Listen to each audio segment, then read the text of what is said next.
Келгиздер, кичинекей биздин чөбөрөбүздөн дагы бир ыттыктоо бийи бар экен, анда келсе жаалтыңыздарчы чакырып.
Жездебиз жанагы башында айтып өткөндөй маданияттын мыкты кызматкери, маданиятта өзүнүн баягы акындык жагы менен андан сырткары жаш кезден бери ушул кыргыз элибиздин жакшылыктарында эрке бала тамада болуп жүргөн жездебизге бир кол чаап коюңуздарчы.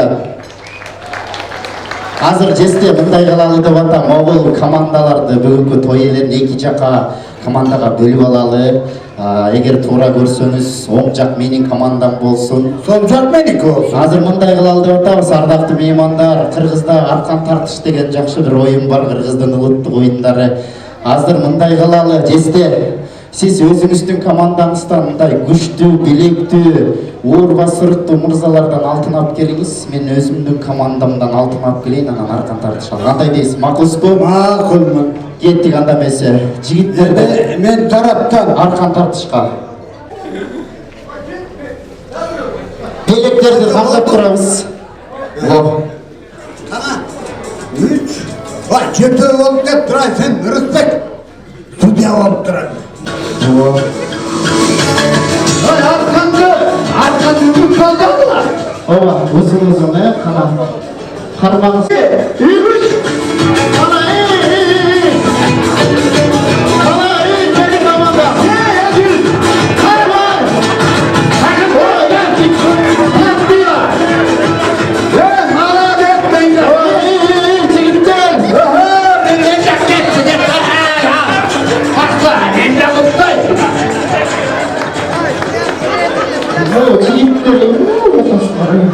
Vay, jigitlerin yaş bulduğu menene ойбай. Мындай кылалы. Нұрбек, тұр. Қашпа. Качпаңыз, азыркы бул эме болчу, репетиция болчу, азыр даана башталат. Айдағы репетиция. Сендер мен тарапта. Бир гол, жестеп тарап, мен командам. Даярбызбы? Тигілер ақымай кеңесі өтаттай. Кеңес беріп қалды келді тай. Үй чалыпты.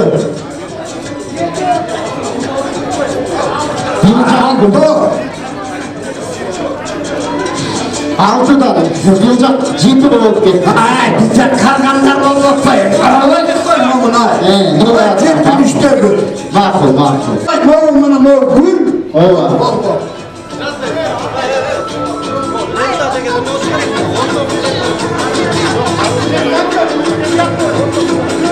Bir koy durulay. Tut yanlar otur. Eki.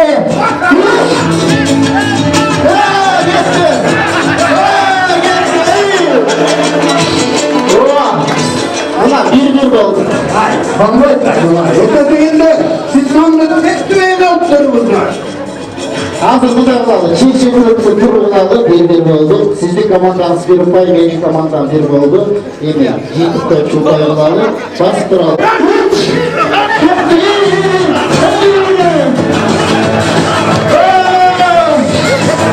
Bana geldin. Jestem en iyisiz. Bu arkamda bir koysanız da. Kandan yutulup kaldı mı? Jestem en iyisiz. Mına sizin komandada ылғайған кишилер болсо да көбүрөөк болчу, бирок жаштар өтүп кетпейби. Жашты кылат экен да жашты кылат. Сиздер кетпей тургуздар, той ээлер, бөлөк жигиттерибизге барып алыңыздар. Бизден делеме? Жанакы кимге дегенди ай? Келиңиз. Байкебизге дагы. Керектериңиздер өтүп болсо, чоң рахмат, орун алып көрсөңүздөр. Жана сиз birinci başlananda birine ulanıp saldınız hele.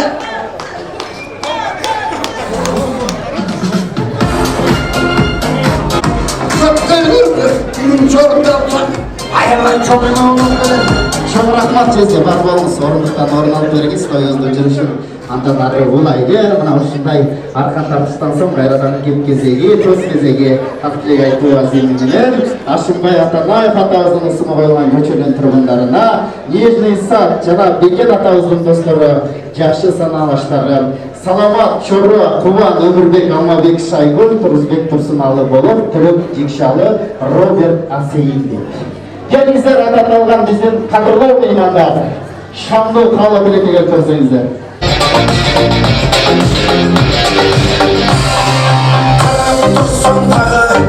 Өмірдің көп қой саңы, қызықтың алды бәрі. Қырып тұрсаң тағы, қосарым өмір сені, аман болсын бәрі. Жүрегім келің бабадай, достарым келің заңадай, бауырым ашығын ашап қой. Жүрегім келің бабадай, достарым келің заңадай, бауырым бададай, ашығын ашап қой.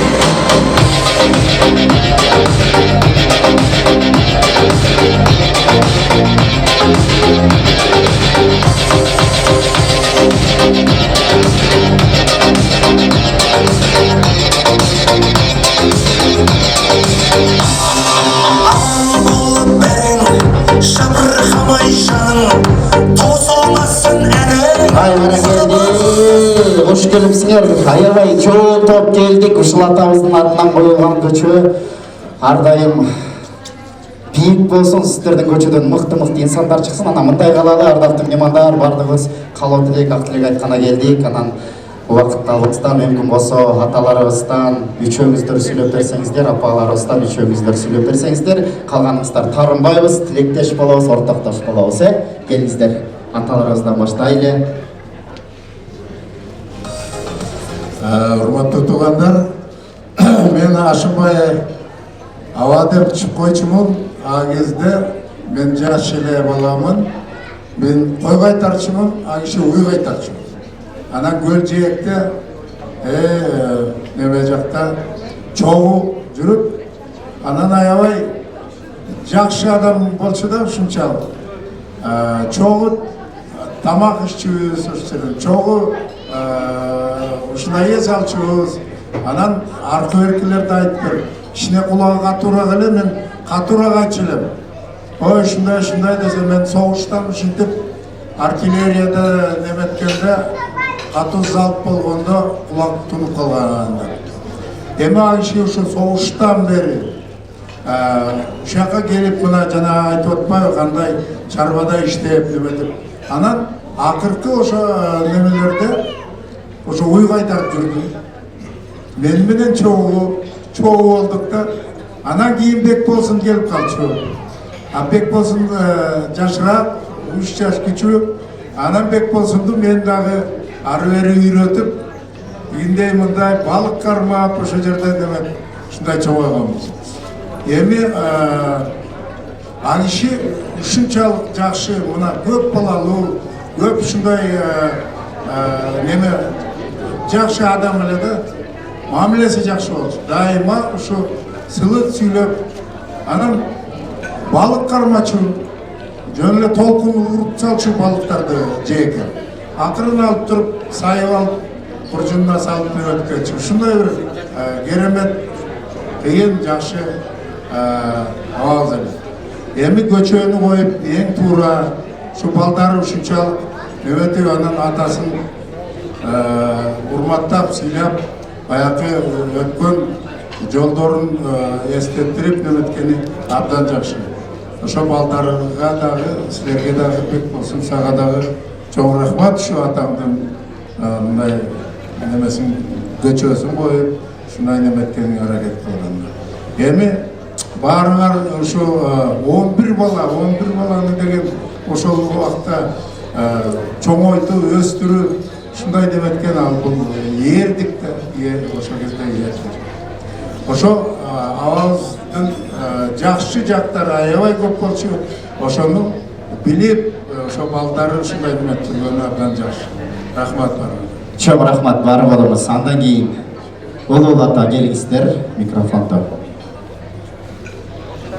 Урматтуу агайын туугандар, бүгүн жакшынакай бир кечелердин бири. Үчүрүк биздин айылыбызда көрүнүктүү атабыздын атынан көчө берилип, ошонуга арналган жакшынакай салтанатта чогуу отурабыз. Өлгөндөрдү эскербей, мына түрүлөр иман затка жете албайт деген бир жакшынакай сөздөр бар экен.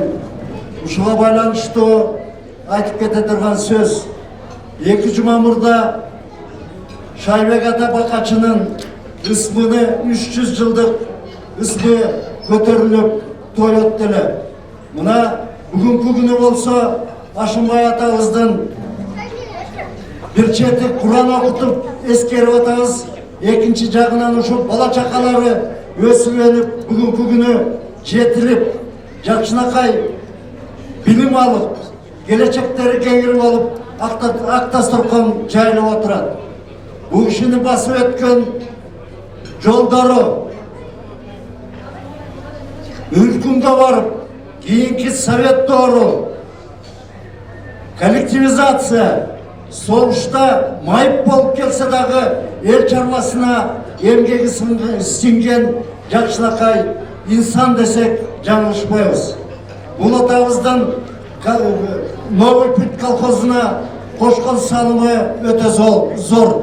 Мал чарбасын айталы, талачылыкты айталы, ошолордун баарына активдүү катышып, энебиз менен бирдикте 11 баланы тарбиялап, бүгүнкү күнү даңазаланып турганыбыз ошондон.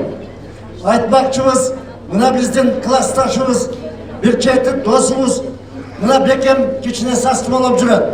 Ушул тилектерин баардан кабыл болуп, ден соолугу чын болуп кетсин. Заманыбыздын чел журта менен бала чака өсүп өнүп келечектери кеңири болсун. Ушундай жакшы тилектер менен кезишип жүрөлү. Той кылынсын.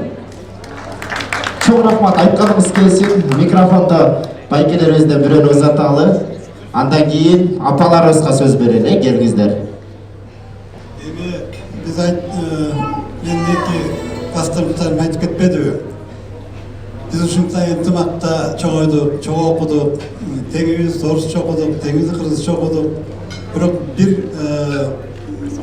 эме болдук, поколение болдук. Анан кийин биздин оюбуздагы, кыялыбыздагы кандайдыр бизге болуп, эми ошол бир канча болду, бир 10 жылдан бери кезигишип, чогулушуп, анан кийин кобурашсак эле баягы аталарыбызды, энелерибизди, алардын эмне ийгиликке жеткендерин, кандай көйгөйлөрдү көргөнүн айтып, чогуу кейип, ошентип бири-бирибизди кандайдыр азыркы заманда колдоп чогуу жүрөбүз. Анан кийин бекендин кичине сактуу болуп калганында баарыбыз тике тура калдык. Айыгып кеткенде баарыбыз кубандык. Анан кийин атасынын атына көчө койгонго тим эле кубанып мына жетип келдик шаардан. Бүт жумуштарыбызды баарын таштап коюп. Тоюңар кут болсун, атаңардын аты эми өчпөсүн. Ушундай чоң кишилердин атын коет экен да көбүнчө. А бизге биздин айында ушул жөнөкөй жылкычы, жөнөкөй трактористтердин атын койгонунда мен аябай кубанам. Чындап келгенде биздин илгерки өлкөбүз, социализмде курган өлкөбүз, кийинки дагы чыдап келаткан ушул кичинекей кишилер атагы көп чыкпаса дагы ушундай ак жүрөк, көңүлү түз кишилер менен курулуп келатат. Ошол алар өтүп кетсе дагы алардын примери мындай айтканда бизди колдоп атат, бизге жол көрсөтүп турат. Анан кийин ушул майрамдарда мынакей Болот Мамедович айтып кетти, аба ырайы да жакшы оңолду, жаан жаап турса дагы. Майрамдардын маалы келди. Ошол майрамдардын маалы ушул ата бабабыздын аты менен байланыштуу болсун. Рахмат.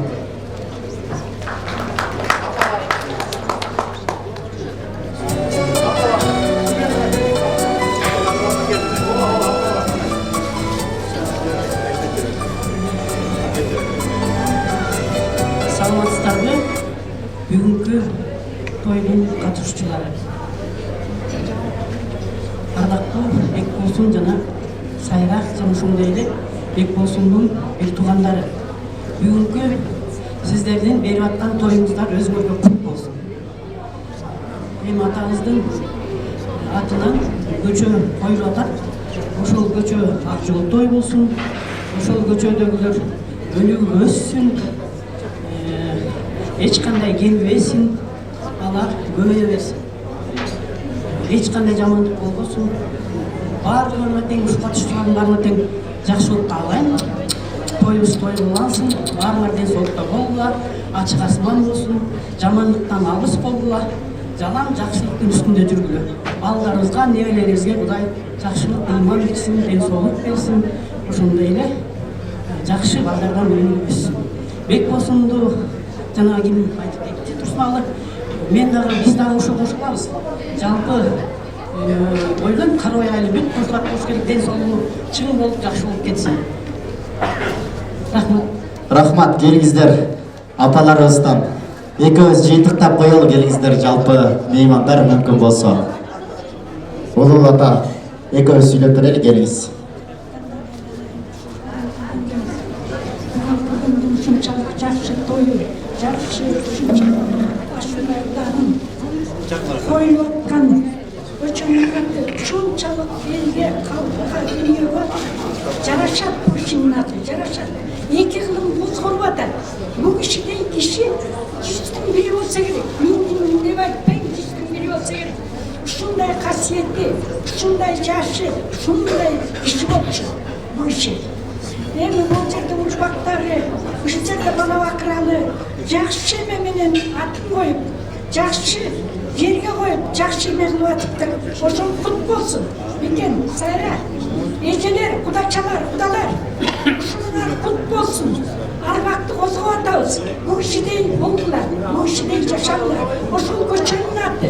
Ушул кишидей эмгекчил, ушул кишидей ошол көчөдө өскөн, ушул жерде отургандын баардык бала бакырасы ушул кишидей болсун. Эми эмне дейли? Той тойлансын. Морики урпактар, бул бала бакыра жакшы агамек менен ушул кишидей. Ушундай жакшы жашка жетип берсин, жакшы той болсун, аман эсен болсун. Бекенбай, оорубагын, сыктабагын, сен үчүн баарыбыз Кудайдан да, доктурдан да суранарыбыз. Жакшы болбай, атаңыздын жашына жеттиңиз. Той кылсын. Чоң рахмат апа. Микрофонду жакын кошуналардан Сапарбек атабызга узатып коелу. Келиңиз, Сапарбек ата, жыйынтыктап коюңуз мүмкүн болсо. Капарбек атабыз, келиңиз.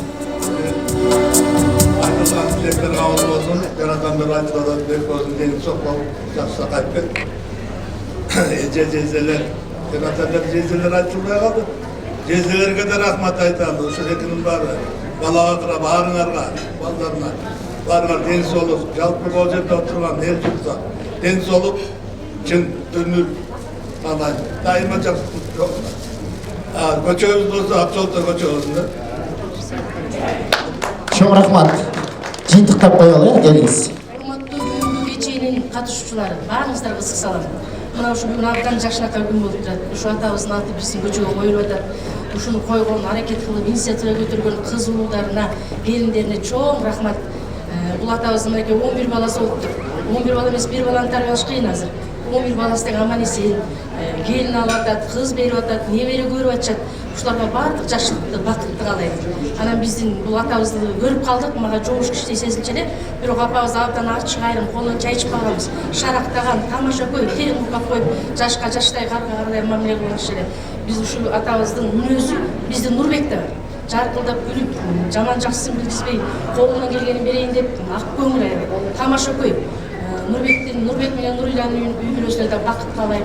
Биздин кошунабыз аман болушун, балдары бактылуу болушун, ушу атабыздын аты биздин көчөгө буйрсун, ак жол той болсун. Ушу көчөдөн моундай сонун инсандар чыкты, таланттуу адамдар чыкты деген атка ээ бололу. Эң эле жаман дегенде ушу атабыздын кыз уулдарындай болсун. Көп жакшылыкты каалайм баарыңызга. Чоң рахмат. Баягы биздин көчөдө да той болот дейт го, анысыңар сиздин көчөлөрдө дайым той болуп турсун. Жакыныраак туралы дагы кошуналар, жакындар баардыгыбыз биргеликте эстеликке сүрөткө түшүп алалы, келиңиздер. Жакын турабыз, андан кийин алып келген белектерди тапшырсаңыздар болот.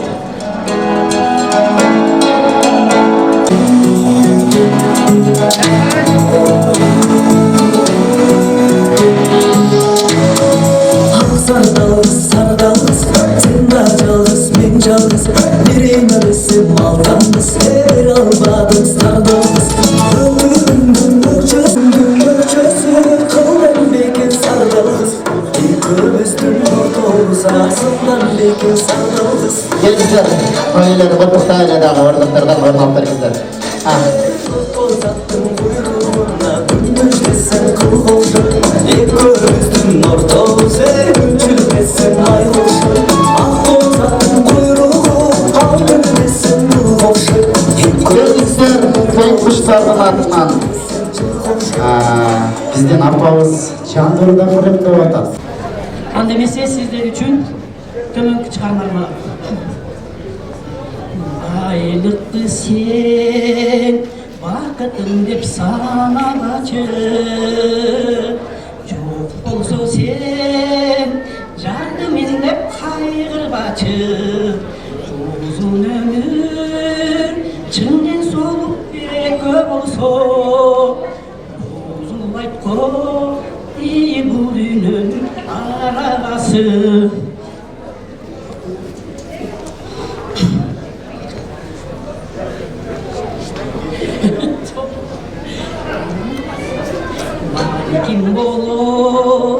Балким болбос хатагы, ага жоктур сенин эч бир чатагың. Бул дүйнөдө өйдө дөмөнү көп болот, барга көппөй жокко чөкпөй жашайлычы. Кимдер билет канча жылдык жашообалды, өкүндүрөп келбес сапар жердин алды. Бул дүйнөдө кайгырышпай жашайлычы, ансыз деле адам деген жашка жарды. Бул дүйнөдө кайгырышпай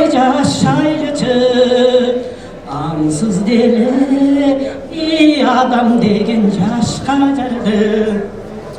Бар болмыс апа, ол чабалар болсын, денсаулықта болыңыз, жашауыңыз әрдайым майрамдай болсын. Ардақты меймандар, азыр келгендер, орындықтардан отырып алып, ойын ойнайды. Қайсы шығарма? Қатып алса пасарлары.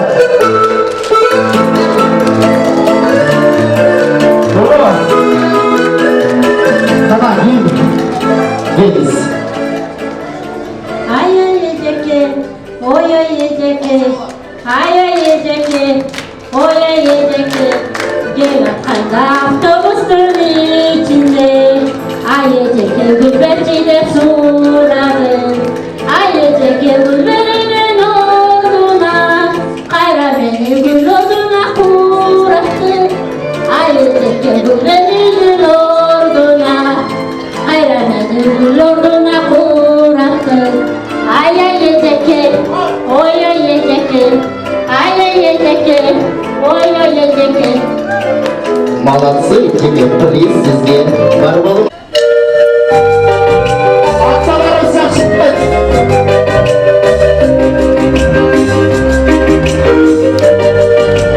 Var mı? Oo. Recep oraya çağırma. Gel biz. İyi, çok.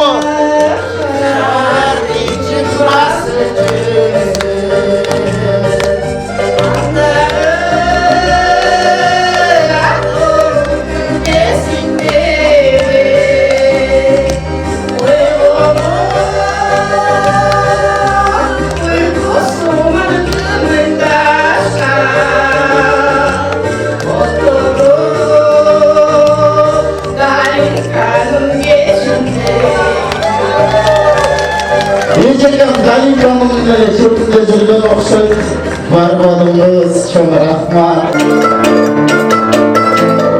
Kaysalar var mı bıçağlar Ukbay'dan? Var mı?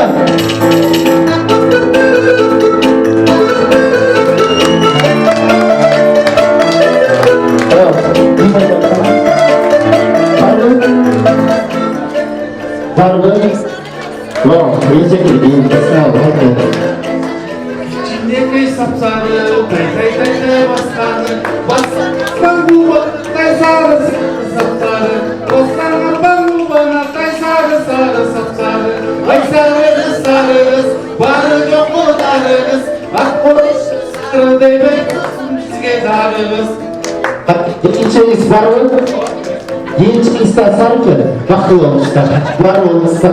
Gençlik, hatta mesela, gençlik müzikal çağırmakındayız, hatırak kol çağırmasa gençlik.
Sürekli var öyle baktığı olur böyle.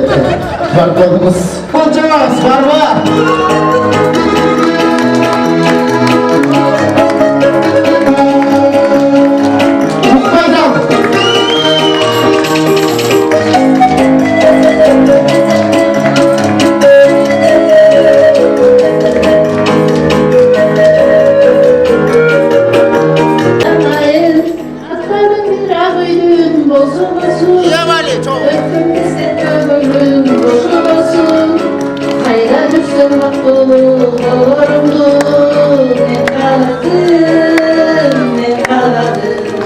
Рахмат өте мен де қарадым. Бір-біріміз президге. Бар ма? Ақырғамыз жазым.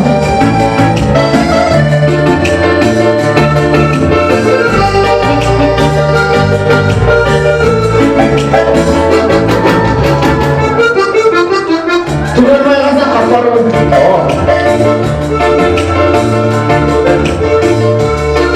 Келіңіз.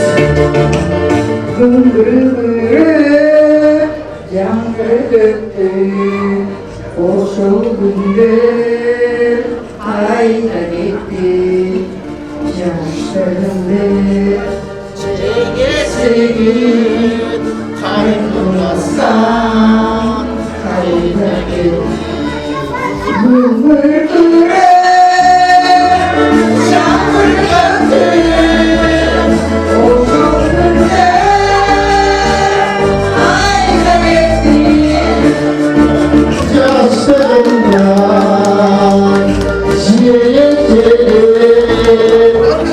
Kaybolmazsan giderim.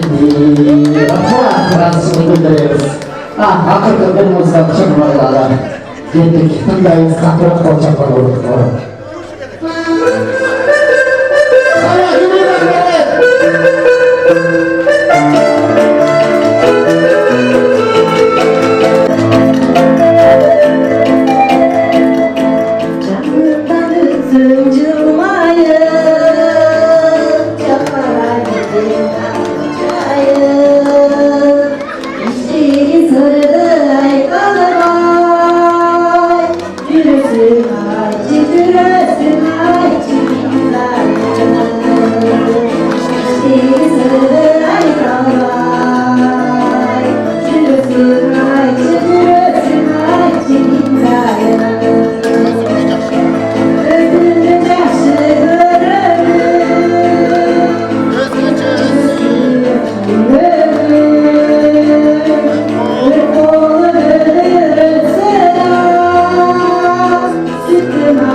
Негізінде жашынып жүргенде ырчықсыздар, барлығыңыздар меймандар. Бұл жерге үшін бір олчатырыңыздар, қазақ ырчылар ертеңіздер. Қарындашы Құрман Бөбе жемден балдарына, жана Ақылқан апаның бер туғандарына, балдарына, Бақас атаның балдарына, қыздарына сөз, Бекчан таяке, Анаркүл эже, Жыпаркүл эже, Бұғылбай, Баратбай, Мелис, Элмир эже, Гүлмир эже, Бейшақан, Айшақан бек. Келіңіздер, ататылған меймандар, мүмкін болса қалы тілеге шауыла шығып берсеңіздер.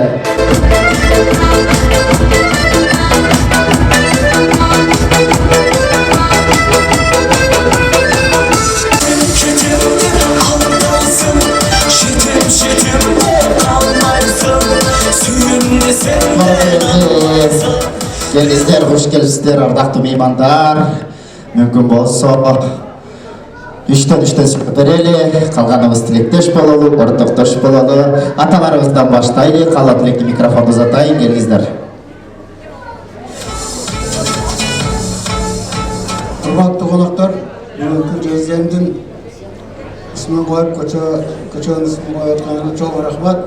Президенттің өзінің еңбегіменен соғысқа шыққан ардагерлерменен үстіне емесінің дәрежесін балдардың барын чоңайтып, оқытып, чоң қызмат қылды.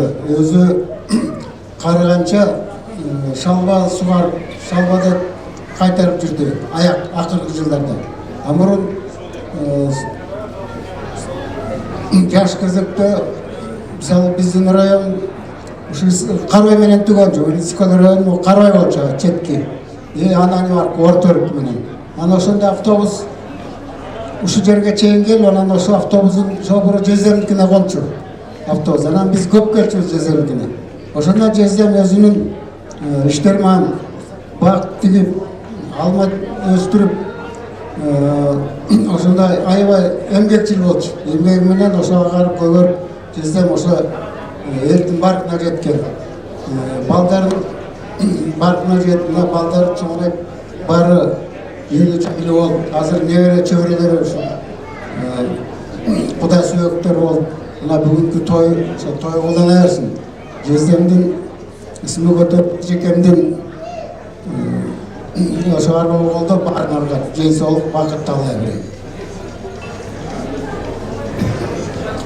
Кымбаттуу бүгүнкү тойдун катышуучулары, мен болсо ушу Ашымбай Таекемдин деген карындаштын баласы болом. Ушу Таекемдин алдыда бир топ татынакай сөздөр айтылды. Ошол кишинин ысмын коюп татынакай той берип отурат. Бир чети Таекелериме таазим кылам. Рахмат, ушу Таекемдин көчөгө атын коюп чоң рахмат силерге, Таеке. Ушу Таекемди бүгүн бир чети той кылып, бир чети Куран окутасыңар, жаткан жери жайлоосун, топурагы торкоосун, акылган чын Таекемдин дагы жаткан жери жайлоо эле. Ушу тойго уланып турсун, той берип жүрө бергиле, Таекелер. Чоң рахмат. Келиңиздер, апаларыбыздан, эжелерден, айымдардан сүйлөп берсеңиздер. Кадырман коноктор, ушу бүгүнкү келген той куттуу болуп, тойго уланып, баареке куттуу болсун. Жалпы эле баардын атын айтпай эле, общий эле Атанаевдин уул кыздарына малатсы, силерге баа берем. Жакшы кишилер болчу, эжекем менен Жездем. Биз келгенде жартылдап күлүп тосуп алышчы. Ордунан бакшы кишилер бир колду болуш керек. Ушу бизде баарыбызды чогултуп ушундай бир эме өткөрүп аткандарга. Рахмат сиздерге чоң. Эң эскisi ден соолукта болгула, ишиңерде ийгилик болсун. Балдарыңарды небере, чөбөрөлөрүн кубанычына кур чалып сүйүнүштө сүйүнүчү аман эсен болгула.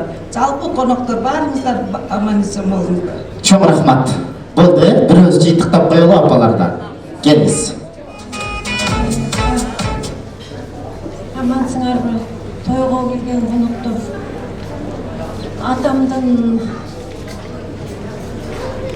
Атама бүгүн Куран окутуп, көчөнүн атын берип, төөлүк аты өчпөс болуп атат. Эжем, энилериме чоң рахмат. Атамдын атын өчүрбөй, көчөнүн аты коюлуп, ушундай той берилип, Куран окулуп, атам арбагында ыраазы болсун, жакшылыктар көп болсун, бүт эле жалпы аман эсен жакшы болгула. Чоң рахмат. Келиңиз, жыйынтыктап коебуз. Бүгүнкү тойдун Куран окуткандардын баарыңарга салам. Мынакей Таекемдин, тажеңемдин арбагына сыйынып, мына Куран окутуп, той өткөрүп атасыздар.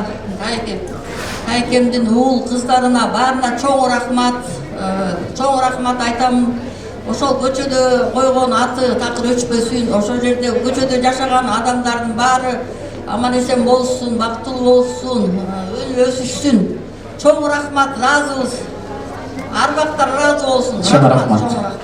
Чоң рахмат, бар болуңуздар. Азыр мындай кылалы, эстеликке ушул жаман сүрөткө түшөлү да гана конверттерди могул жакка эле саласыздар.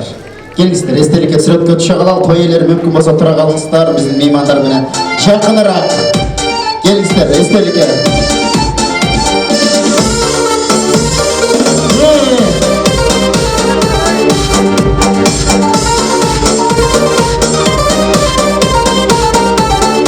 Фотограф жыйынтыгын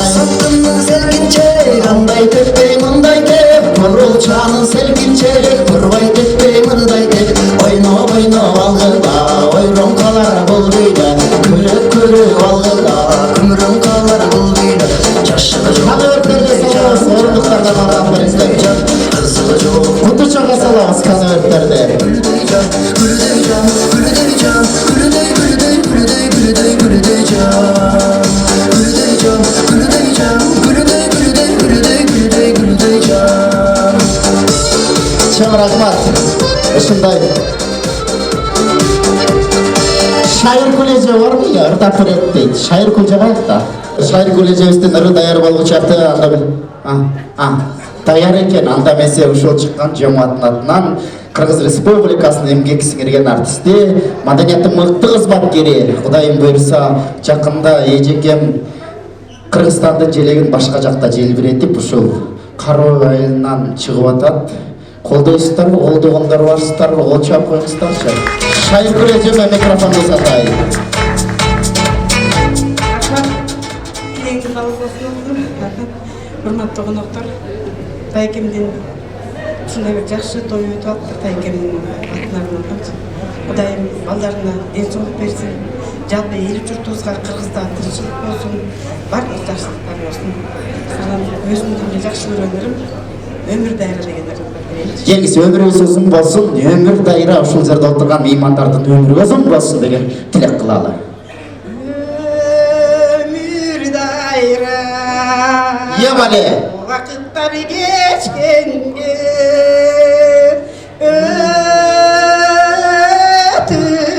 өтүнөрүм мага келсең кеч келбе. Ебале. Асыл кечим кайдан чыга калдың сен.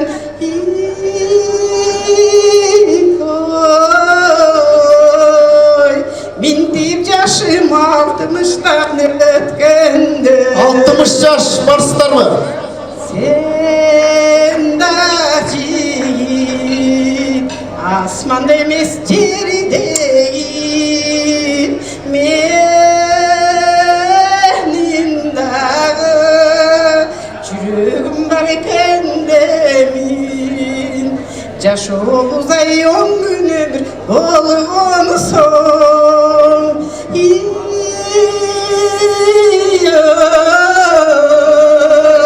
Биз сүйүүнүн аямакты земдесин.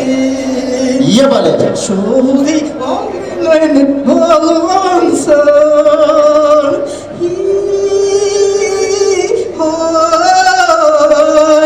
Жезде биз жашоонун аямакты земдесин.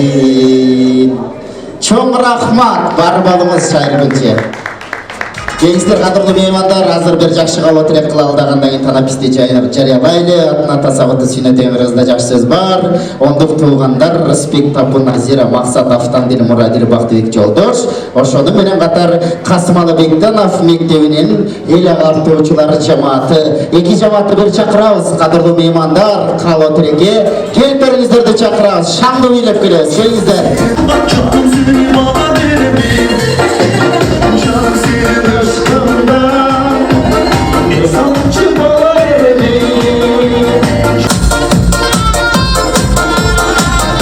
Ардактуу бир туугандар, ошондой эле эл агартуучулар, кош келипсиздер.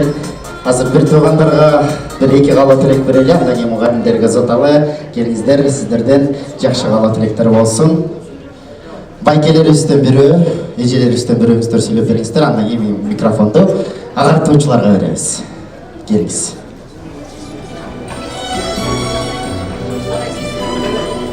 Урматтуу коноктор, бүгүнкү кечени ушу атасына коёткон ушул уулдарына, балдарына, кыздарына, келиндерине чоң рахмат. Атанын атын өчүрбөй, ушинтип көчөнүн атын коюп атат. Ошо көчөлөрү дайыма жарык болуп турсун, балдардын үнү угулуп турсун, аман болсун. Чоң рахмат. Келиңиз. Саламатсыздарбы, урматтуу бүгүнкү күндүн ардактуу меймандары, кутмандуу кечиңиздер менен. Бүгүн атабыздын ысымы бир көчөгө ыйгарылып, өзүнчө эле биздин айылда өзгөчө бир шаң, өзгөчө салтанат болуп турат. Атабыздын аты ыйгарылган көчө кут болсун. Ошол көчөдөн элинин эмгегине жараган мыкты уул кыздар өнүп өсүп, кара ойдун даңкын алыска чыгарган азаматтар өсүп чыгат деген ишенимдебиз. Бүгүн мына сенин атың ысымың бир көчө, сиздин ысымыңыз бир көчөгө ыйгарылып, бүгүн ата майрамың, дасторконун кенен жайып, эстейт уул кыздарың. бейиштин төрү үй болсун ата, жаткан жериң гүл болсун ата. Ар дайым эстеп, урматтап сизди, эскерет сизди бүт айылың ата. Атабыз менен апабыздын топурагы торко болуп, жаткан жери жайлуу болуп, артында калган эли журтуна, уул кыздарына, небере чөбөрөлөрүнө арбагы ыраазы болуп, жаткан жерлери жайлуу болсун. Атам менен апабыз ар дайым биздин жүрөгүбүздө. Чоң рахмат, мугалимдер жамаатына узаталы. Келиңиз, жыйынтыктап. Ассаламу алейкум, бүгүнкү тойдун катышуучулары. Мына мен айтып өтсөм, ушу балалык кезим ушу атанын үйүндө өттү десем жаңылышпасам келет. Себеби кошуна болуп, кичинекейибизден Бекен, Өрөсбек, Нурбек болуп, кою колтукташып, кичинекейибизден бир көздүк. Алмадай апабыздын нанын жапканда 1 километрдей жыттанып турчу. Балалыгыбызды эстеп, бүгүн анча-мынча көзүмө жаш айланып, ушу балалыгымды эстеп, кадимкидей аккан арыктан суу агат дегендей, ушу балдары, небере чөбөрөлөрү менен атабыздын ысымын көчөгө берип атканы мен үчүн чоң кубаныч. Себеби мен ал кишинин колунда даам татып, жада калса аттан түшүрүп устукан алган күндөрү болгон. Ушундай заманда жашаганбыз.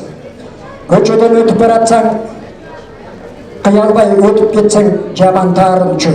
Атабыз ушундай тамаша көйгүчү болгон. Мен ушу бардык ага туугандарына жалпы атабыздын арбагын сыйлап, ушу көчөнү, мурда мектеп көчөсү болсо, азыр Ашымбай атабыздын ысымын берип атканыңыздар үчүн мен таазим этем. Бар болуңуздар, ага туугандары. Чоң рахмат. Бар болуңуз агай. Бирөөбүз жыйынтыктайлы, эжекелерден келиңиз. Саламатсыңарбы, урматтуу бүгүнкү кеченин коноктору.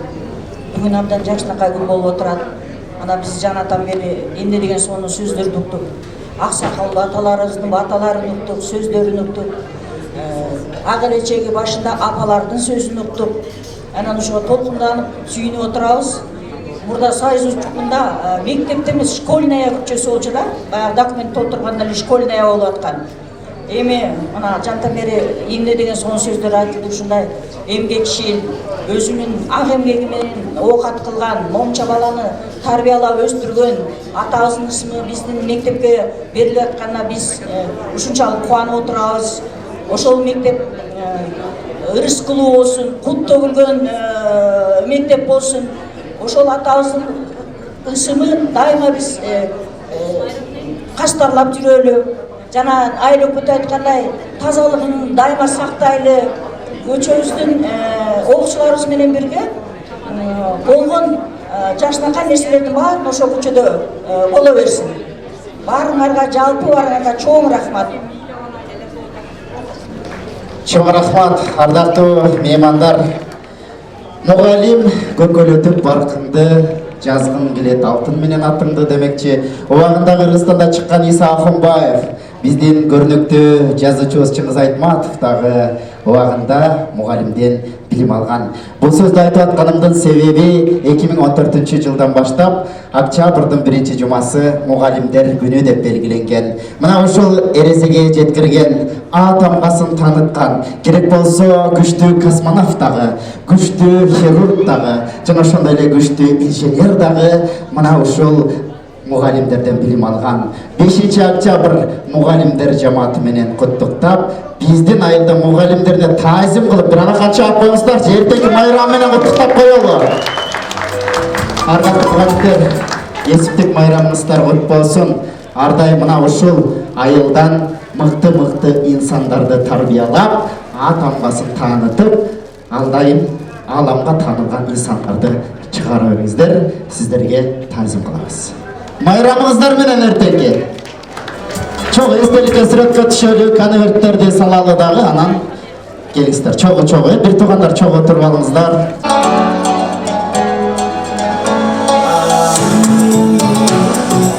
Чоң рахмат. Арыңарды көргүм келди, кубанган жүзүңөрдү көргүм келди. Kucakta yüreğime kısıp alın Kusalık sağınıştı yazgım geldi Kusalık sağınıştı yazgım geldi Men bugün barınarga bargım geldi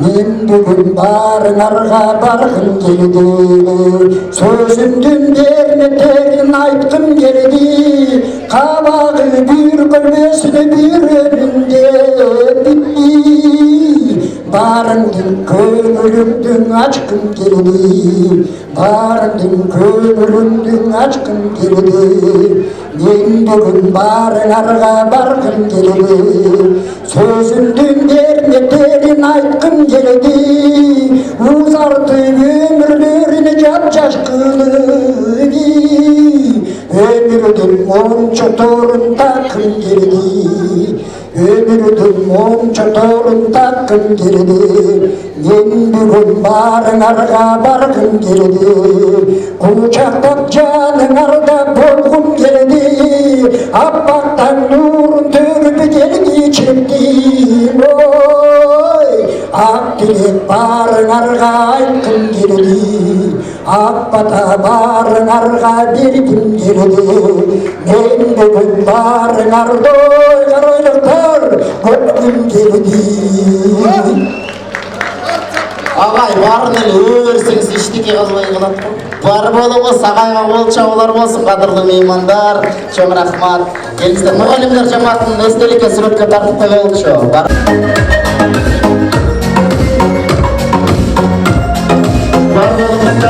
Ардактуу мугалимдер, эртеңки майрабыңыздар менен кайра жолугуп куттайбыз. Орнуктардан орун алыңыздар. Кадырлуу меймандар, анда эмесе бүгүнкү жакшылык кечебиздин экинчи танапысын баштайлы деп турабыз.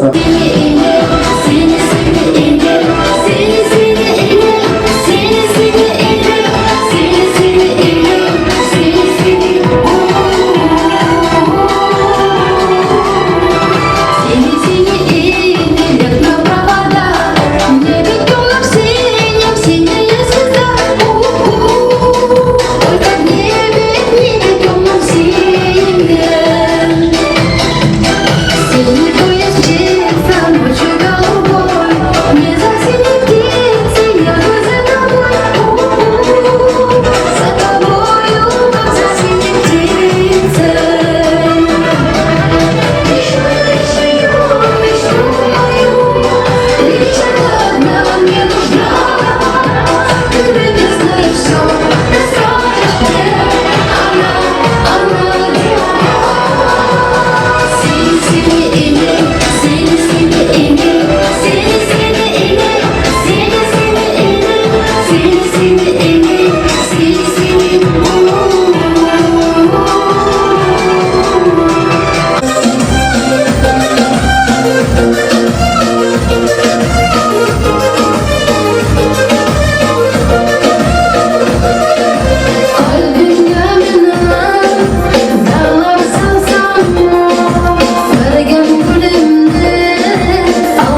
Aylarının koygan eken.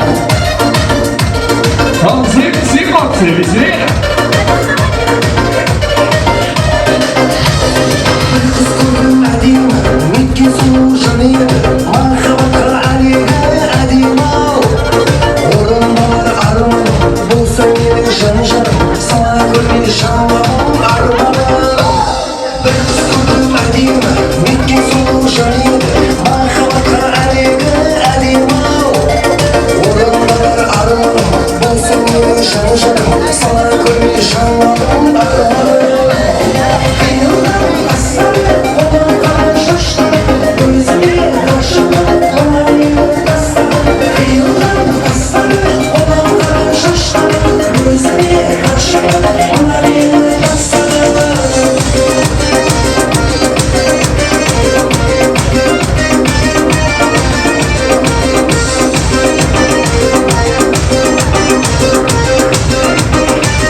Баракелде бар болыңыздар, ардақтап Батман болышын, бұл ұлылар басқан жолысын. Жер шары азыр тыншыды, тамшыған қырғыз дауышын, қырғыз жыттанған, қымыз жыттанған, албетте қырғыздың салтын сақтаған, жалпы ысық көл жергесінен тұрғындары амансыздар деп, бүгінгі марекеміздің 3-ші бөлігін ашық деп жариялауға рұқсат етіңіздер, қолшаулар болсын.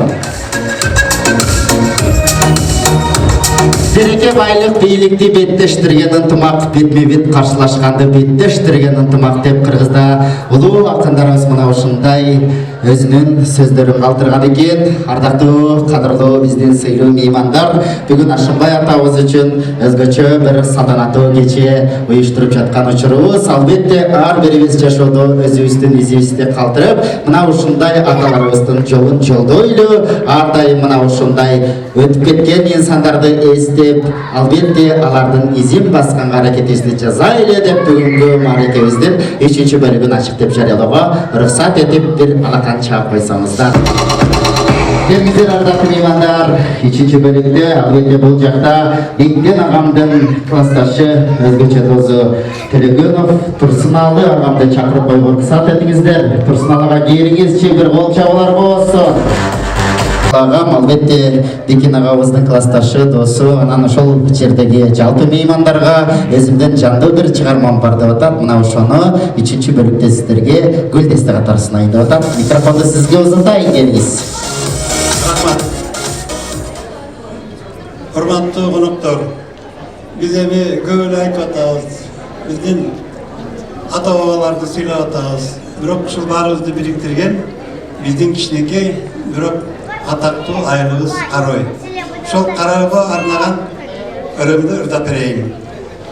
Ак куулар айланган көлүмдүн жээгинде, ак карлуу токойлуу тоонун этегинде, алмабак терек абасы сергек келбетиң, мейман дос кыябың жарашат элиңе. Караой, жердин бир гүлү экенсиң. Караой, элине кичим экенсиң. Сени курган аталар эсте ардайым. Өркүндөйлөр өсө бергин айылым. Көбелдин урпактарын чогулткан, кыргыз, орус жана башка улуттан Sıymıştanan kasiyetli yerimde ıntımağın ırskısı artılgan Kara oy Geldim bir gül ekilsin Kara oy Eline içime gelsin Seni vuran atalar eftardayım Ürkündüler ösevergin ayılım Ösevergin ayılım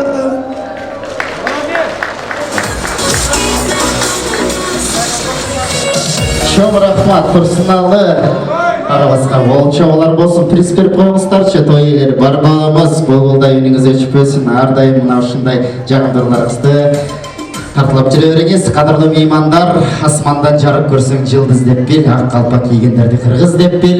Албетте кыргыз эли эгертеден салты сактаган, келген мейманга өзүнүн сыйын көрсөткөн, казанына албетте боркулдатып етіп қайнатып, самауырына чайын қайнатып, дастарханына дүйім тамағын жайнатып, меймандарды сыйлаған. Бүгіндегі Ашымбай атамдың ұлдыздары, күйеулдары, келіндері, мына ушундай жалпы келген меймандарға атабыздың арбағы разы болсын деп, дастарханына дүйім тамағын жайнатып, қазанына боркулдатып етіп қайнатып, самауырына чайын қайнатып, мына ушундай жүрегі жақын инсандарды чакырып олтырат. Анда бесе албетте өзгөчө кульминациялардын бири уча баш болгон 5 бармак алдыңыздарга чыкмакчы.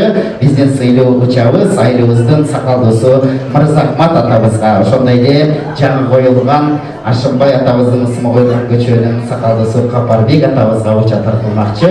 Анда бесе Ысык-Көл ресторанынын ула жигиттери бүгүнкү тойлордун атынан уча баш болгон 5 бармак кыргыздын устукан сый тамагын алдыңыздарга алып чыкмакчы. Анда бесе бүгүнкү тойкананын ула жигиттери колчобалар менен тосуп алалы. Siz, ikindin siz hüküm sıyırama 5 parmağı.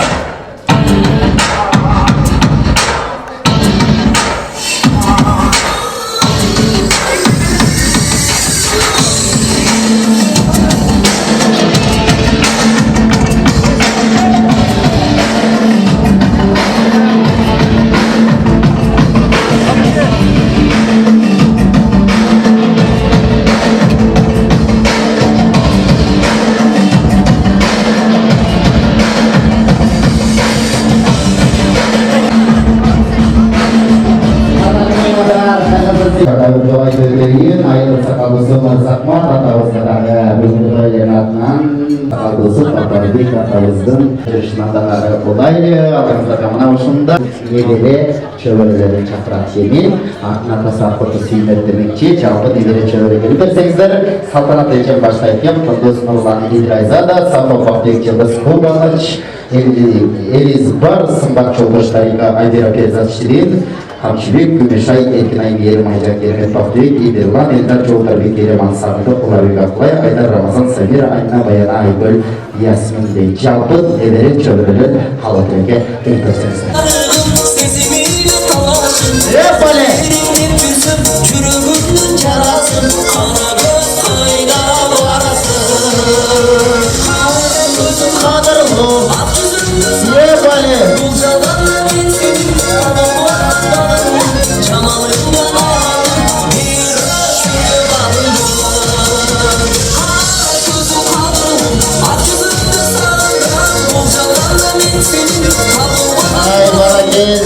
Hoş келипсиздер, ардактуу кадырлуу биздин меймандар, Ашымбай атабыздын небере чөбөрөлөрү. Эми сиздерди санап бүтө албайбыз, чындыгында ардактуу меймандар, келиңиздер. Мүмкүн болсо эжекелерден, айымдардан үчөөңүздөр сүйлөп бериңиздер, мырзалардан үчөөңүздөр сүйлөп бериңиздер. Ошо менен жыйынтыктап калганыбыз тилектеш ортоктош бололу. Алло. Саламатсыздарбы, хош келипсиздер. Көрүп атабыз. Сиздерди санай албай экенбиз чынында. Аз мындай кылалы. Ардактуу биздин ушул меймандар, Ашымбай атабыздын небере чөбөрөлөрү хош келипсиздер. Сиздер көбүсүздөр билебиз. Ары бериңиздер, сүйлөсөңүздөр бүгүнкү тойыбыз мааракебиз бүтпөй калышы мүмкүн. Сиздерден суранабыз. Айымдарыбыздан, эжекелерибизден улуулата үчөөңүздөр сүйлөп бериңиздер. Байкелерибизден, мырзалардан үчөөңүздөр сүйлөп бериңиздер. Микрофонду сиздерге узатайын, келиңиздер. Эркектин улуусу, сулуусу байкебиз баштасын, келиңиз.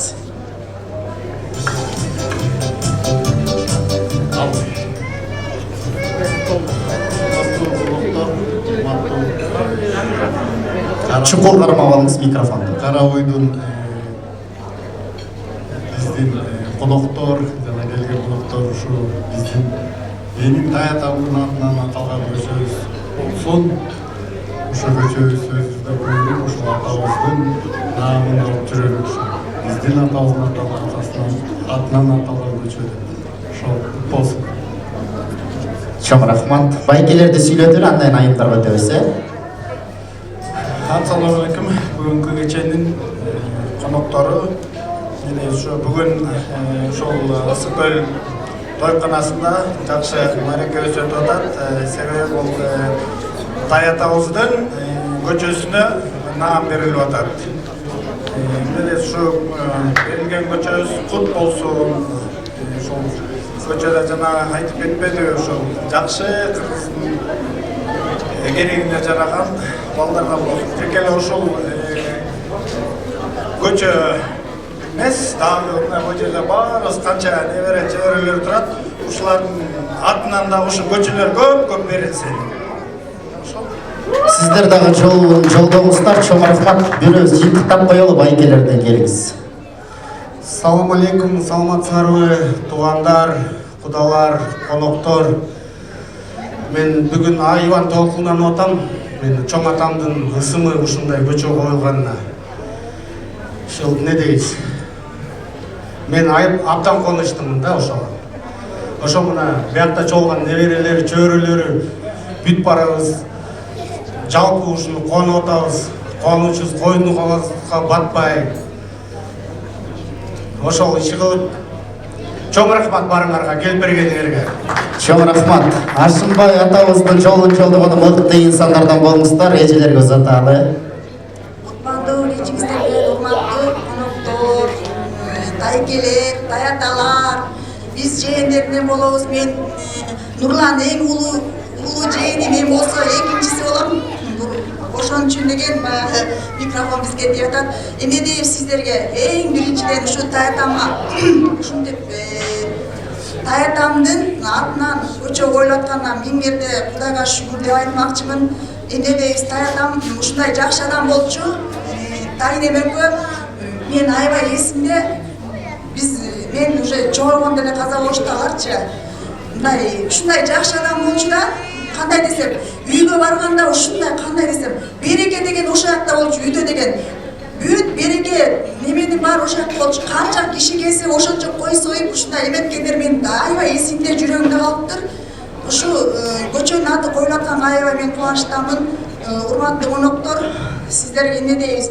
Ушинтип бүгүнкүгө келип, сиздер дагы ушу тойго күбө болуп атканыңыздарга чоң ыраазычылык демекчибиз. Сиздерге чоң рахмат. Чоң рахмат. Микрофонду узаталы, андан кийин эжелерибизден барыбы дагы неберелерине келиңиз. Кутман кеч, бүгүнкү кеченин коноктору эң биринчиден айткым келет, атамдын атын өчүрбөй, ушу көчөнүн аты атамдын атынан койгонуна тайкемдерге, жеңелериме, жезде эжелериме чоң рахмат, таазим кылабыз. Атамдай зор киши табабаздыр.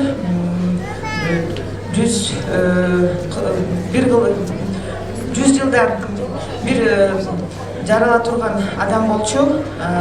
Атамекендин согушунда ардагери болчу киши.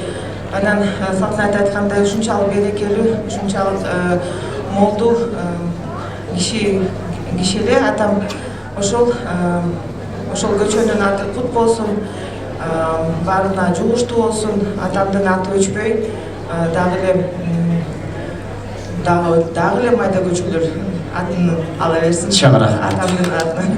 Бірөөз жиынтықтап қойып. Чоң рахмат. Эжелерден бірөөз жиынтықтап қойып. Ассалаумағалейкум, урматтуу коноктор, бүгүнкү келген биздин тойго. Мынакей бүгүн мен ушу Атанай Ашымбай, Атанай башымбай чоңотамдын эң улуу небересимин. Ошо мынакей бүгүн аябай жакшы күн болуп атат, атамдын намынан ат коюлуп атат. Бул дагы Чоң келишкен тарыхый окуя. Тарыхый окуя. Не дейбиз? Ушу бүгүнкү организаторлорго, жеңендерге, байкемдерге баарына чоң рахмат. Мынакей баарыбызды чогултуп, мурун деген бир коро эле атамдын эми деген бир айыл болуп, мынакей небере чөйрөлөр менен отурабыз. Ошо баарыбызга ден соолук, узун өмүр, бакыт алай, ойлогон ой максат тилеген тилектерибизге жетели. Дагы эле ушундай атамдын аты өчпөй эле жүрө берсин. Алардын урпактары аман эсен болсун. Ошо бар бололу, бай бололу баарыбызды. Сымбат эжекеш жыйынтыктап койсун, келиңиз. Кутмандуу кечиңиздер менен бүгүнкү биздин тойдун коноктору, бир туугандар, ата-энелерибиз, эже сиңдилер, агаларыбыз, байкелерибиз, бүгүнкү тоюбуз баарыбызга кут болсун, ушундай тойлорубуз көп болсун. Атабыздын аты коюлганга биз дагы аябай сүйүнүп атабыз. Анткени мен дагы Атанаевамын. Атанаева деген фамилия мен сыймыктанам. Любой жерге барсаң сен Атанаевасыңбы дейт да, ошон үчүн Атанаевалар бар болгула. Карабай эли бар болсун, ушинтип эле баарыбыз тойдо жолугуп жүрө берели. Бар болуңуз. Ашымбай мамлекети бул бар болуңуздар. Эми небере чөбүрлөр бир чогула калалы, ушул жака эстеликке сүрөткө түшүп алалы. Чоң атабыздын мааракесине сүрөткө түштүк эле дейли. Келиңиздер жакыныраак туралы эстеликке сүрөткө түшөлү. Бар болуңуздар. Небере чөбүрлөр бар болуңуздар, аман болуңуздар. Ушу токомубузду улаган мыкты инсандардан болуңуздар. Бойлуулар артка, бойсуздар, алдына чыгыңыздар. Келиңиздер.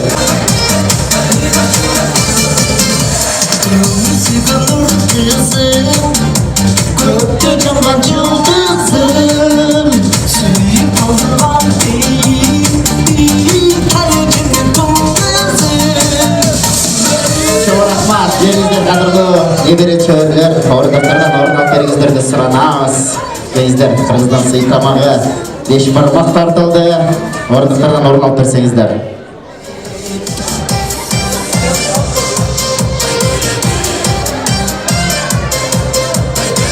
Баш болгон 5 бармак кыргыздан сый тамага тартылды. Сүйүүдөн жашоо уланып, сүйүүдөн адам таралат экен. Мына ошол менен бирге сүйүп жашайлы, жүрөгүздө сүйүктүү инсандарыбыз көп болсун деп мына ушундай жаңы эле өзүңүздөр көргөндөй биздин атабыздын небере чөбөрөлөрүнүн куттуктоосу менен бүгүнкү тоюбузда небере чөбөрөлөрдүн атынан сиздер үчүн сенекөбүз деген чыгарманы тартуулайын. Албетте бүгүнкү меймандар тамакка карап отуруңуздар, тамагыңыздар таттуу болсун. Кесек чоңмады, курсалыпты, толуктады, көкүрөктү эсип турган сен менен жаным. Çaralarım can dünümü tadı tavalarım Yalnızlıktın doğruna çalmadın sen Gördüm yerin özgür yaşalamın Kökürükte sırdı cazaladım Kömülümdün benim ayavadım sevdim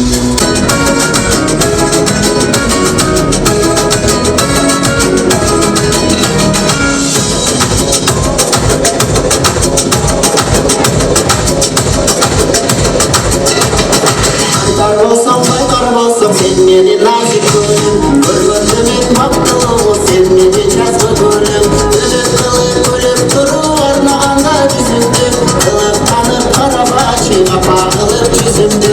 Ölüp kılıp ölüp duru arnağanda yüzümdü, kılıp tanıp karabaşı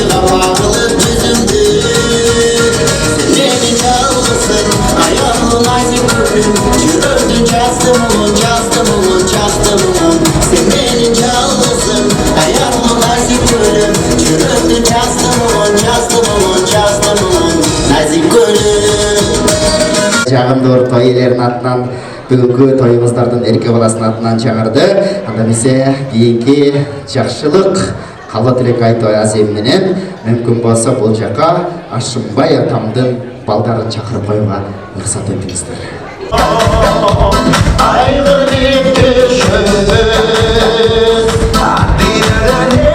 Ошондой эле Ашымбай атамдын кыздары да келиңиздер. Ашымбай атамдын уул кыздары, жалпы кыздар келишсеңиздер.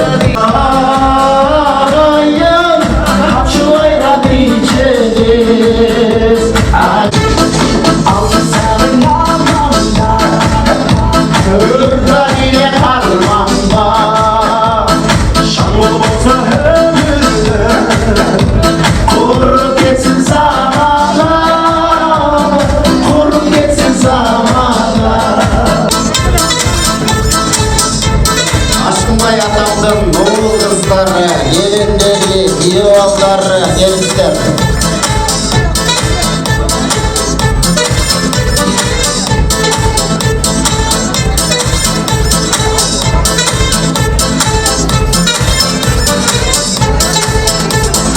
Ай, бара келди, барыбыз келдик бия. Ашымбай атабыздын келиндери, күйөөбалдары, уулдары, кыздары. Ошо менен чакырып атпайбыз келиңиз. Келиңиздер кадырлуу меймандар, мына ошол бүгүнкү атабыздын уул кыздары, күйөөбалдары, неберелери чыгып азыр сиздерге жыйынтыктоочу, ыраазычылык сөздөрүн айтышмакчы. Мүмкүн болсо операция пакетаны баштабай батага чейин биздин бүгүнкү тоюбуздун уюштуруучуларынын ыраазычылык сөзүнө көңүлүңүздөрдү бурмакчыбыз. Кимден баштайбыз? Уулдардан баштайлы, Ашымбай атамдын уулдарынан. Эң уулуусу сизби? Сиз бата менен жыйынтыктайлы, андан кийин келиңиз. Мен деле бата берсем Барыңыздардын батага болду. 10-15 жолу бата бере бересиз. Эч нерсе болду. Рахмат. Бүгүн күндүн катышуучулары, кудалар, ыртугандар, ошол кишилердин аркасы менен баарыбызды кутуусунда тургузуп, үйлүү жайлуу кылып кетишкенине мен миңнерде ыраазымын. Атама, апама, ага кишилерди силер айткандай баары атаны көргөн кишилер барды биякта. Ошон үчүн баарыңар айтып кеттиңерсиздер. Мен эмнесин айтам, баарын эле силер жыйынтыктадыңар. Кандай киши экен, кандай жүргөн. Мен үчүн ал киши асказоо. Апамдыки ансыгандай силер да ошондой жакшылыктын үстүндө жүргүлө. Дастартаныңар дайыма жакшылыкка жайылып турсун. Ар бир үйдө, ар бир семьяда той болуп турсун. Тойго эле келип, тойдон эле жолугуп туралы. Айтканыңыз келгениңиздерге бизде кичине кемчилик болсо кечиргиле. Баягы атам негизи жана спиртнойду, аракты жаман көрчү. Иччемес негизи. Бир коштолор туруп, эняны чылап аракка берген күндөр болгон, ошону да ичпей болгон. Ансыгандай бүгүн ошондой баягы халал деп атпайбы, халал той болуп калды. Анын үчүн кечирим сурайбыз. Şu жакшылыктын эле үстүндө жүргүлө, тойлор тойланып, биздин тойубуз тойланып, силердин үйлөрдө дайыма той болсун. Айтканыңыз келсин. Атабыздын арбага ыраазы болсун эмнеңиз келсе. Андан кийинки уулдарына келиңиз. Саламатсыздарбы? Бүгүнкү тойдун коноктору. Мен кичине кыскача атам жөнүндө айтып кетейин. Атам негизи эн атасынан эрте калган киши. Ошо эн атасынан эрте калып, карындашы Куман өзү, жана нениси Бакас үчөө ушул жетин чоңойду да бул киши. Ушу жетин баягы кыргыз тамакалар эмеспи? Жетин жүрүп жетилетти. Ошо жетиндиктен ушу атам көп балалуу болгон мүмкүн да ушул көп балалуу болуп деп мына 11 бала ушул жерде түгөл аман-эсен турабыз. Ошондой эле мынау жээндер 8, Бакасабамдыкы 9, ушинтип көп балалуу семьябызда эми Токот этер жерин айтсам атам өзү иштерман киши болор эле. Анан бирөөнө кат айтчу эмес. Өмүр бою таза жүргөн киши эле. Бир историясын айтып берейин. Şu men 7 класста алма сатып базарга барып калдык. Базардан келип жанакы азыркы Нарын ресторанында илгери не бар эле, базар, советский базар деп койчу. Анан атам өзү койду башын, анан шыйракты жакшы көрөр эле. Анан баягы медальдары бар, Бекин абам, Рыспак абам, вот шыйрак баш тарттырып атат, а кишичи. Анан тиги орус эме аял, байкы чосконун кутун салып иттир, тиги жергечи. Анан көрбөттү, алып эле мындай чосконун кутун карап, өпсүпөк деп эле жана эмени чапканда таразан кырып кетти деп талкаланды. Орус аял бакырып атат, чуу. Суу эле берди, суу эле берди. Султабасың базардын ичинен. Ошондой бир эмеси бар болчу да. Анан бул киши дагы өзүн жакшы көргөн мындай эмелери, минерин эркелетип капыр деп койчу мына. Чандыром турат го, кишини да кээде апам айтып калсын, тиги капыр келатат, шайтан капыр келатат, тиги саморуңду кой, азыр шабдары менен жетип келет азыр эле деп. Ошондой киши эле да бул. Бул эменин көчөнүн коюлушуна мен ыраазымын. Ушул атамдын семьясынан мына академиктер чыкты. Мына бул киши академик, профессор. Кандидаттар чыкты. Алды прокурорлор бар. Мугалимдер бар, финансистер бар, заң министр болгондорубуз бар. Небере чөбөрөлөрүндө. Ансыганда ушул көчөдөгү мектептен дагы ушундай балдар чыксын, кыздар чыксын, инсандар чыксын. Ушул Кыргызстандын бир бурчун чойгон академиктер, министрлер, даже керек болсо президентке чейин чыксын. Мен ушуга тилектешмин. Айтканыңыз келсин, бар болобуз, атабыздын арбагы ыраазы болсун. Анан кийин Толкониктер бар, толконикти билесиздер деми, баласы. Мына бул жерде небереси Уларбек жүрөт.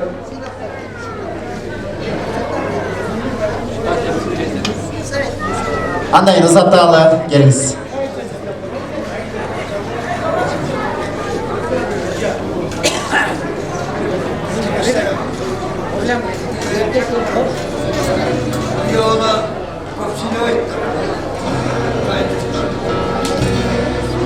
Келиңиz.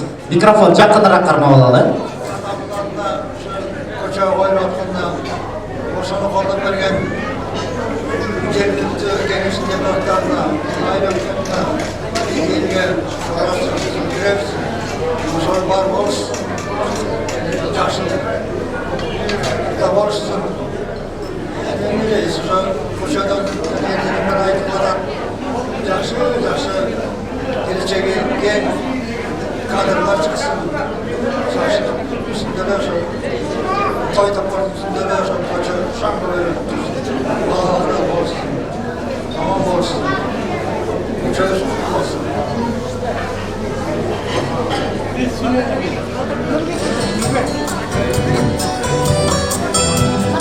Gelingizler, andan keyin.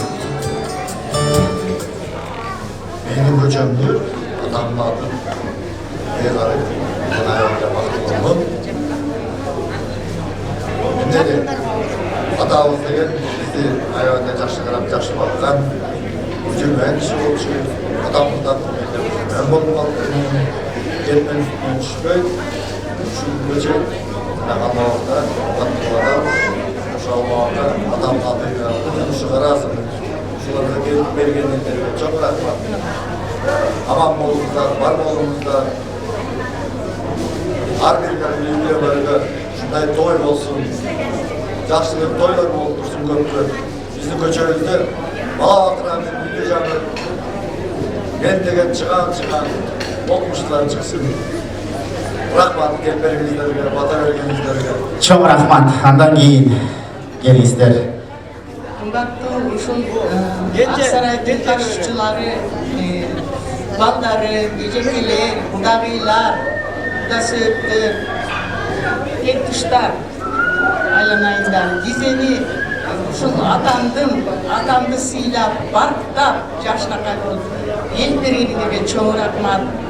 Атамдын эң улуу келине болом. Бекендин Байчы Степанович мен болом. Анан эми келгеним бул жерге Данькага 51 жыл болупту. Мынакей. Баары сени. Анан раматтылык кайненем айтып койчу. Ай, биздин тукумду обойтер көбөйт. Анан бизде болсоң өлөсүң деп койчу. Анан мынакей 7 Батыр энемин 17 неберем бар, 12 чөбөрөм бар деген. Кол чабуулар болсун. Батыр энебизге бар болуңуз. Өзүм мектепте иштедим, 38 жыл иштедим, чет тилден сабак бердим. Анан ушинтип келгениңерге чоң рахмат айланайындар. Азыркы келиндерди айтарым мен. Төрөй бергилер. Төрөсөңөр жакшы, кыргыздын тукумун көбөйткүлөр. Анан бир-эки төрөп алып эле мен төрөдүм дебей, жакшынакай төрөп, кыргыздын санын көбөйтөлү. Санын көбөйтүп, жакшынакай болуп айланайын. Айтканыңыз келсин, бар болуңуз. Баарыңарга рахмат. Ушинтип атамды бактап, сыйлаган кишилер келип отурасыңар. Рахмат. Ушу атамдын көчөсүн койдуңар, мынакей. Айыл өкмөтү баары биригип. Аман болгула айланайындар. Ушу атамды сыйлап, көчөнүн атын бергениңерге. Рахмат. Бар болуңуз. Жаштардан келиңиздер. Саламатсыңарбы, урматтуу коноктор. Мына өзүңөргө белгилүү болгондой бүгүн абдан кубанычтуу күндөрдүн бири болуп атат. Себеби мынакей көптөн бери биздин күтүп аткан ушу өзүбүздөгү көйгөйүбүз бар эле, ушу атабызга көчө алып берсек, ушул балдарыбыз төгүп турган эле. Ошол күнүбүздү бүгүн болуп аябай кубанычтуу болуп атабыз, кубанычы сукпайыбызга атпай. Эми атам жөнүндө мен деле эмнени айтам, атам жөнүндө деле мен кичирээк кезинде бир тоодо көп жүрүп калар элек, Кашарда. Атам болсо чоң жанагы биякта аксакалдар айтып кетпедиби? Шалга карачы эле. Чоң гектарлап, ошонун баарын сугарып, ошолорун карачы. Анан ушундай кыракы киши эле. Биз анда бала кезде ойноп жүрчүбүз, анан ошондо аттарды, чабандардын өтүп кеткен аттын изин эле билип койчу, жолдончу. Мисалы үчүн мынакей Мырзакбат атабыз түнү менен өтүп кетсе, ошону биз таң калчубуз. Түн ичинде ой түнү Мырзакбат өтүп кетиптир деп айтып койчу. Анан ошону чын эле ойлосок, кайра күнүз келатканда ишенчибиз да, ошо действительно бул чабан өтүп кетиптир. Изин эле, аттын изин эле билип койчу. Атамчы ошондой дурак киши болчу. Ошондой жөндөмдөр бар болчу. Анан жанагы айды погоданы айтып койчу, айды карап. Мына бул мындай болот десе, точно болуп жатып калчу, ошонун баарын таң калчубуз. Ошо атабыздын ошондой жерлери бар эле.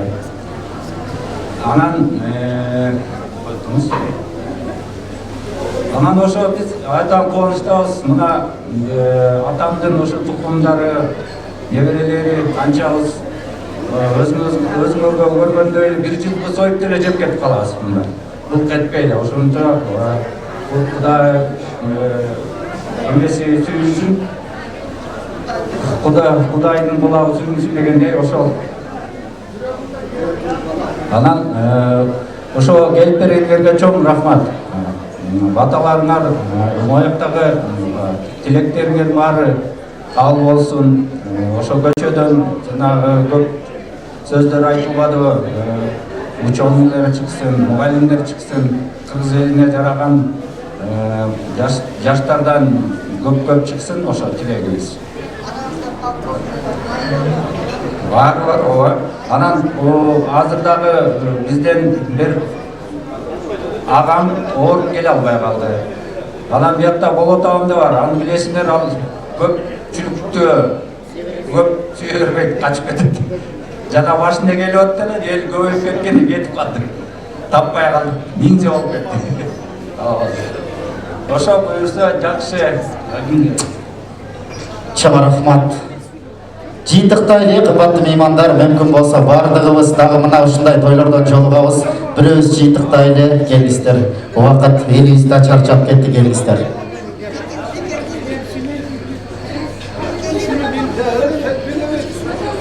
Келиңиз, сиз бата бериңиз, анан неберелер дагы суранып атат. Ошол чоң апабызга Куран окуп коелу деп атат. Мына ошол менен жыйынтыктайт экенбиз. Келиңиз.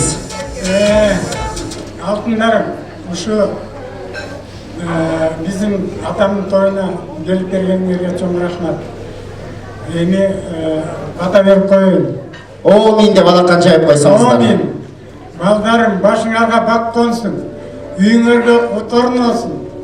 Телегейиңер тегиз болсун. Рызкыңар толкуган деңиз болсун. Ой максатыңар эгиз болсун. Өмүрүңөр аккан суудай узун болсун. Бак карасын, кыдырдарысын. Аллахым колдосун. Омин. Омин деп койсоңуздар. Азыр мындай кылалы. Келиңиз. Атамдын улуу баласы бата берди. Азыр уруксат берсеңиздер, атамдын небереси чөбөрөсү. Ооба, айтты. Азыр Куран менен жыйынтыктайлы. Куран менен жыйынтыктайлы. Анан кийин эме кылып коелу. Официалдуу бирикте жыйынтыктайлы. Микрофон болсотайын. أعوذ بالله من الشيطان الرجيم بسم الله الرحمن الرحيم الحمد لله رب العالمين الرحمن الرحيم مالك يوم الدين إياك نعبد وإياك نستعين اهدنا الصراط المستقيم صراط الذين أنعمت عليهم غير المغضوب عليهم ولا الضالين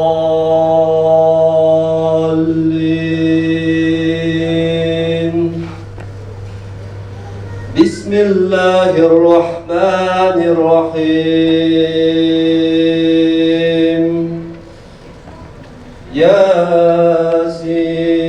ياسين والقرآن الحكيم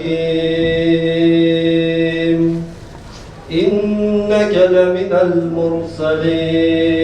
المرسلين على صراط مستقيم تنزيل العزيز الرحيم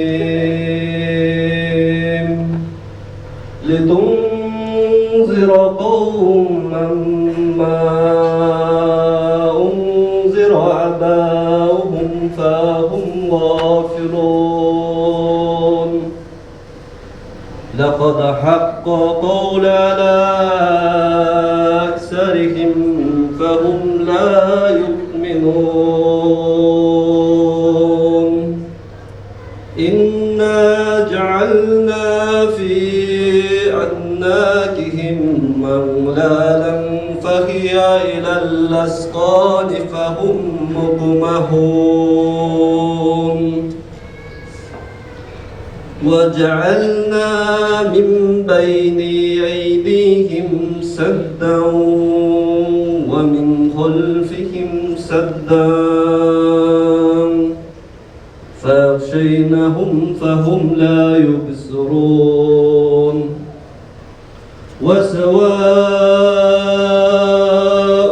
عليهم أنذرتهم أم لم تنذرهم لا يؤمنون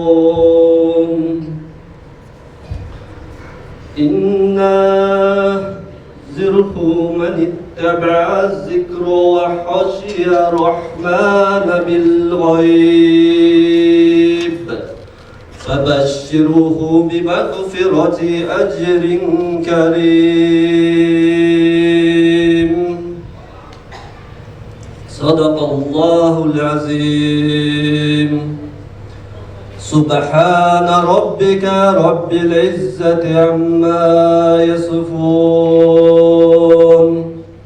وسلام على المرسلين والحمد لله رب العالمين آمين Amin deb halaqacha qo'ysangizlar. Elhamdülillahi Rabbil Alamin. Ya Allah'ım çeksiz sağa özüne şükürler cana maqtawlar bolsun. Ya Rabbim Alamin uşul waqan ulu Qur'an-ı Kerim'den payda bolgan sowaptorun Allah'ım süktü Peygamberimiz Muhammed Mustafa sallallahu aleyhi ve sellem'ga jana jalpy аны yetişigen musulman bir tuğanlarыбызга анын içinde uşul Ата-ана уулу Ашынбай Таятабыздын жана Абдыкерим кызы Акылкан Тайыныбыздын арбагын урухтарына багыштап жаткан жерлери жайлоо болсун, топурактары торко болсун, алардын артында калган урпактары, эли жери баарын Аллахым акыр кыяматка чейин келе турган урпактарын Аллахым өзүң иман, хидаят бер Аллахым, туура жолдон адаштырбагын. Ya Allah'ım ушул түз жолуңдан адаштырбай, алардын баарын Аллахым бактылуу эки дүйнөлүн бактылуу жашоо тартуулагын. Амин. Алхамдулиллахи. Amin deli. Qadırlı meymanlar, kelgen qadamыңыздар байсалды болсын. Мына ушундай мүмкүнчүлүктү түзүп берип аткан ушул биздин айылдын Ысык көл тойканасынын жалпы администрациясына бир кол чапканыңыздарчы. Жана ошондой эле эртеден бери сиздерди видеого, фотого түшүрүп жаткан, ошондой эле сиздерди бийлетип музыканы коюп берип жаткан музыкант жигиттериме, ошондой эле сиздер үчүн ырдап берип аткан төйлөрдүн атынан ырчы Тамаданын командасына бир катан чабып койсоңуздар. Ар келинди сөздөрүнөн балтамган, айткан кеби өткөргүчтүү балкандан арзан жана өтсүн десең тоюмуз адилеткер кайрылгыла бул жактан Нарындын болону ат башынын тургуну, маданияттын мыкты кызматкери, жылдын мыкты мугалими, тележурналист алып баруучу Атлет Аманголов бүгүнкү тоюбуздун эрке баласы жаман да болсо бир акырын эле аткан чап койсоңуздар ыраазы болуп калам. Барбалыңыздар ар дайым тойлордон чалыгып, үйүңүздөргө аман эсен жетип алыңыздар. Ар бир үйдө той болсун, кадырлуу меймандар, тойлордон чалышалы, үй барлар үйүнө, үй жоктор Тамаданын үйүнө деп Бишкекке мени ээрчип кетип калсаңыздар болот. Аман эсен жетип алыңыздар. Кийинки тойлордон жолугушканча аман болуңуздар.